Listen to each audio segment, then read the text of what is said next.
आज पूरे हरियाणा में उपायुक्त कार्यालय के बाहर मजदूर और कर्मचारियों की मांगों को लेकर प्रदर्शन किया गया, जिसके मद्देनज़र हरियाणा मजदूर संघ के उपाध्यक्ष, पूर्व उपाध्यक्ष प्रधान श्री वेद प्रकाश सैनी भी थे।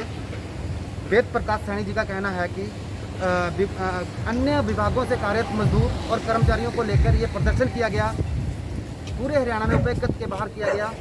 बता दें हम आपको, उपाध्यक्ष जिला विभागों से कार्यरत कर्मचारियों की मांगों को लेकर भिवानी में मार्च के अधिवेशन हुआ था। वहाँ पर कई प्रस्ताव किए गए थे। उन प्रस्तावों को सरकार के ध्यान में लाने के लिए आज ये प्रदर्शन किया गया है और पंचकुला उपायुक्त के माध्यम से सीएम हरियाणा को एक ज्ञापन सौंपा गया। पंचकुला से कुलदीप सैनी की रिपोर्ट। जय हिंद। क्या नाम है जी आपका? मैं वेद प्रकाश सैनी, पूर्व अध्यक्ष भारतीय मजदूर संघ हरियाणा, और मेरे साथ राम कुमार जी पूनिया जो जिला अध्यक्ष भारतीय मजदूर संघ पंचकुला, उनके साथ पूर्व अध्यक्ष मदन लाल जी धिंगड़ा, उनके साथ लायक राम जी यहाँ के कोषाध्यक्ष पंचकुला जिला के। हम आज पूरे हरियाणा के अंदर हमने तय किया था कि आज ज्ञापन दिए जाएंगे सभी उपायुक्त महोदयों के नाम माध्यम से, माननीय मुख्यमंत्री हरियाणा के नाम। तो उसके कार्यक्रम के तहत ही हम आज यहाँ पंचकुला में भी इकट्ठे हुए थे। इस बार भारतीय मजदूर संघ ने फोकस जो किया है वो अंत पे बैठे हुए जो कर्मचारी हैं, जो अंतिम छोर पे हैं, उनको आज तक सामाजिक कानूनों का लाभ नहीं मिल पाया आज़ादी के बाद से भी। तो हमने सारा फोकस उस पर किया है। उसके अंतर्गत हमने अभी हरियाणा सरकार ने एक बात तो हमारी मानी है कि 5,000 के करीब ग्रामीण ट्यूबवेल ऑपरेटर्स को उनको मिनिमम वेज का लाभ दिया है और अभी पीएफ और ईएसआई का शेष है। तो लेकिन अभी उसमें डिले किया गया है। 3,000 आदमियों तक वो लाभ पहुंच चुका है, लेकिन 2,000 आदमी बाकी अभी शेष है। 1 साल से ज़्यादा वक्त हो गया इस प्रोसेस में। तो इसी प्रकार से हमने जो उसके अंदर ग्रामीण ट्यूबवेलों के साथ ही अनुबंधित तौर पे भी लगे हुए कुछ आउटसोर्स के तौर पे, वो कर्मचारी वर्ग के लिए भी पीएचडी डिपार्टमेंट से चिट्ठी तो निकाली जा चुकी है 10 मार्च को, लेकिन उसकी परिपालना कहीं पर भी नहीं हो पा रही है। आज भी उनको जो मिनिमम वेज ना देकर केवल 4629 रुपये ही के भुगतान किया जा रहा है ठेकेदारों के माध्यम से।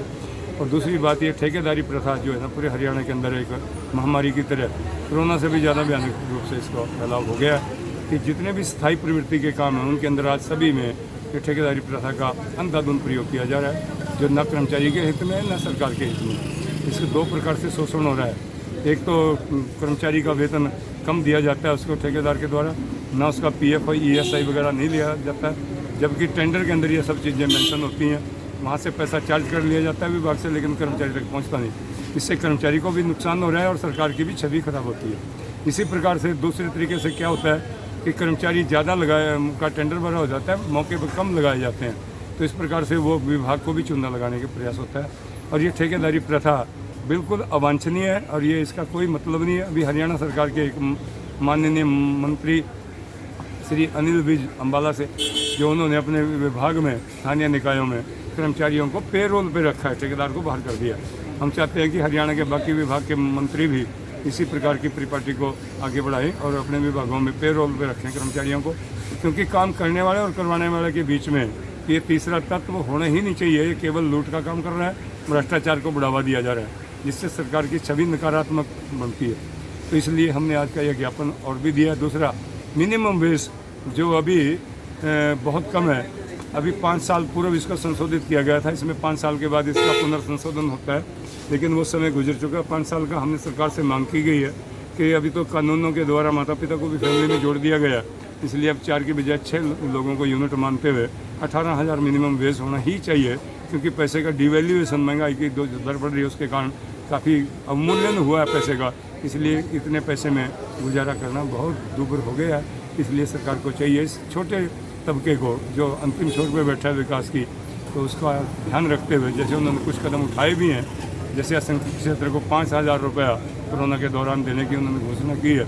लेकिन अभी जो हमारा असंगठित क्षेत्र को लेकर एक बोर्ड बना था, उसकी आज तक एक भी मीटिंग नहीं बुलाई गई, केवल कागजों में रह गया। अगर उस बोर्ड की मीटिंग बुलाई गई होती तो सरकार का ये काम भी बड़ी आसानी से हो सकता था यूनियनों के माध्यम से, लेकिन अधिकारियों के भरोसे तो ये काम ज़्यादा देर नहीं चल सकता। तो इस प्रकार से इन कमियों की तरफ भी सरकार का ध्यान दिलाया है और शेष मांगे जो ऑलरेडी उन्होंने मांगी हुई, जिसका कार्यान्वयन नहीं हो पाया, उसके लिए भी हमने ज्ञापन में मांग करी है। कुछ नई बातें जोड़ी हैं, कुछ जो पेंडिंग पड़ी है, और जो काम किए गए हरियाणा सरकार ने उसके लिए हमने उसका धन्यवाद भी किया। तो इस प्रकार से आज का ये ज्ञापन डीसी दिया। साहब ने क्या अभी क्या आपको दिया? हाँ जी। डीसी साहब ने क्या आश्वासन दिया आपको? डीसी साहब ने कहा उनकी तरफ से तहसीलदार साहब आए थे, वो मौके पर नहीं थे उपलब्ध, मौके होकर तत्काल पहुँचा देंगे, आज ही इसको हम मुख्यमंत्री महोदय तक पहुँच देंगे। और उन्होंने कहा कि हम आपकी मांगों से